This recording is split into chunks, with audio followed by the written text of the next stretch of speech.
வணக்கம் மாணவர்களே, நான் 12ஆம் வகுப்பு கணிதவியல் பாடத்தில் அணிகள் மற்றும் அணிக்கோவைகளின் பயன்பாடுகளில் பயிற்சி 1.2ல் 2வதுல 3வது கணக்கு பார்க்க போகிறோம்.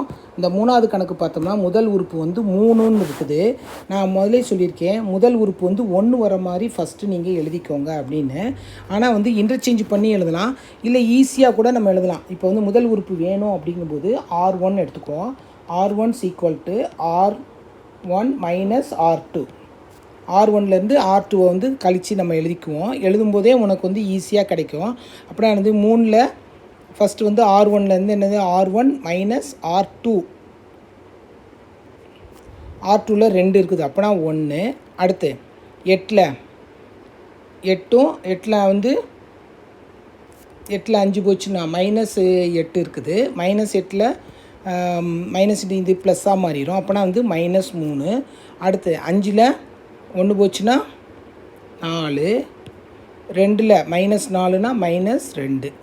அடுத்ததெல்லாம் அப்படி எழுதிக்கோங்க. 2 -5 1 4 -1 2 3 -2. அந்த 1 மட்டும்தான் நம்ம வந்து எழுதியிருக்கோம். ஓகேவா? சரி, அடுத்த ஸ்டெப் வந்து என்ன செய்ய போகிறோம், நம்ம அந்த 2வை வந்து என்ன செய்யணும், 0 கொண்டு வரணும். 2வை கொண்டு வரணும், இங்கே -1 கொண்டு வரணும், இந்த 2வையும் கொண்டு வரணும். ஃபஸ்ட்டு 2வை கொண்டு வருவோம், அடுத்து -1 கொண்டு வரும். ஒவ்வொரு ஸ்டெப்பாக நம்ம போவோம். ஃபஸ்ட்டு 2வை கொண்டு வரும். அப்போனா என்னது, R2 = R2 மைனஸ் 2R1 எழுதலாம்ல?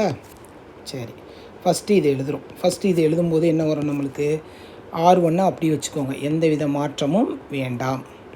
இதில் வந்து வரிசை வந்து எத்தனை இருக்குது, 3/4. அப்போனா நம்மளுக்கு வந்து ரோ வந்து 3 தான் இருக்கணும். 3 இருக்கலாம், 3 கீழே இருக்கலாம், 4 வரக்கூடாது. அது மட்டும் மைண்டில் வச்சுக்கோங்க. முதல் ரோ எழுதிக்கிட்டோம். ரெண்டாவது ரோவில் தான் வந்து R2 மைனஸ் 2R1. R2 வந்து 2, 2ல் 2 போச்சுன்னா 0. அடுத்து என்ன இருக்குது, -5 -5 + 6, அப்படின்னா என்னது 1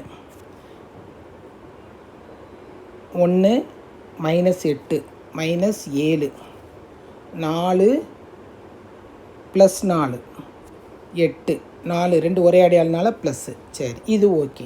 அடுத்து R3ன்னு கொடுக்கும்போது R3யில் வந்து இந்த -1 0 வரணும். அப்போனா ரெண்டையும் வந்து கூட்டினாலே போதும். R3 + R1 R3 + R1 ரெண்டையுமே கூட்டிடுங்க. கூட்டினா வந்து என்ன வரும், இங்கே 0 ஆயிரும். 2 மைனஸ்னால் என்ன வரும், -1 7 -4. ஓகேவா? சரி, அடுத்த ஸ்டெப்புக்கு வரும்போது இப்போ என்னது, நம்ம 2 0 வந்துருச்சு, இந்த ஒரு 0 தான் வரும். இந்த R2வோட கூட்டிடலாமா? கூட்டிடலாம். ஓகே, R3 = R3யோட எதோட கூட்டுறோம், R2வோட கூட்டுறோம். அப்போனா ஃபஸ்ட்டு ரோ வந்து அப்படியே இருக்கும், எந்தவித மாற்றமும் இருக்காது ஃபஸ்ட்டு ரோவில். அடுத்து ரெண்டாவது ரோலையும் எந்தவித மாற்றமும் இருக்காது. மூணாவது ரோவில் மட்டும்தான் கூட்ட போகிறோம். 0ல் 0 கூட்டினாலும் 0 தான். இங்கே 0, இங்கே அடுத்து 0, இங்கே என்ன வருது, 8ல் 4 போச்சுன்னா 4 வரும். இப்போ வந்து எத்தனை நிறைகள் உள்ளன, 3 நிறைகள் உள்ளன. 3 வரலாம் தாராளமாக. 3மே வந்து என்னது, பூஜ்ஜியமற்ற நிறைகள் உள்ளன. ஆனால் therefore rank of A = 3. இந்த 2வது சப்ஸ்டிடியூஷனில் உள்ள எல்லா கணக்குகளுமே இந்த ஏறுபடி வரிசையை வச்சு பார்த்துக்கோங்க.